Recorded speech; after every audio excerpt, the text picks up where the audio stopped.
برای شرکت در گراند پری اوید با جودو زیاده از 300 ورزشگر و نمایندگان بیش از 40 کشور دنیا به تاجیکستان آمدند. غیر از این نمایندگان وسایط اخباری عامه از کشورهای گوناگون جهان و نمایندگان فدراسیون بین المللی جودو امروزها مهمان تاجیکستان عزیز ما. قسمی از مهمانان آمده در آسایشگاه شهنبری جایگیر کرده شدند. ما نیز گروه ایجادی و تکنیکی تلویزیون ورزش برای انعکاس شرط و شرایط بود و باش مهمانان به شهنبری آمده ایم.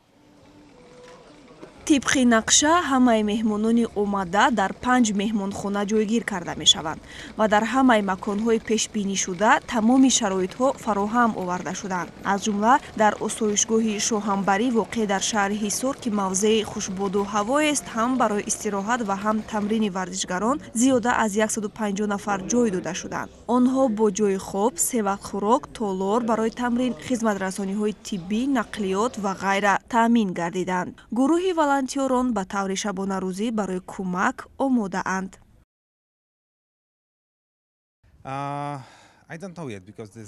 ман бори аввал ба тоҷикистон омадам.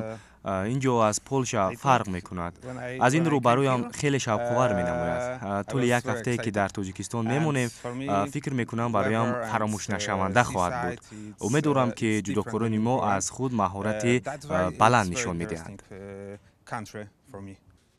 толори махсус барои тамрин кардани варзишгарон низ фароҳам оварда шудааст ки аллакай варзишгарон ҳамроҳ бо мураббиёнашон дар вақти дилхоҳ машқ мекунанд. бисёр мехоҳам ба қисмати финалии рақобатҳо роҳ ёфта соҳиби медал шавам, чун бо ҳарифони худ ошноам ва дар чанд мусобиқаҳои қаблӣ бо онҳо рӯбарӯ шудаам. дар ошхона низ дар як рӯз 3 маротиба таомҳои дилхоҳи меҳмонон, сабзавот ва мевагиҳои тару тозаи тоҷикистон пешниҳод карда мешаванд. ошпазҳо ҳам хӯрокҳои миллӣ ва ҳам аврупоиро омода мекунанд ки ин ба варзишгарон хеле писанд омадааст.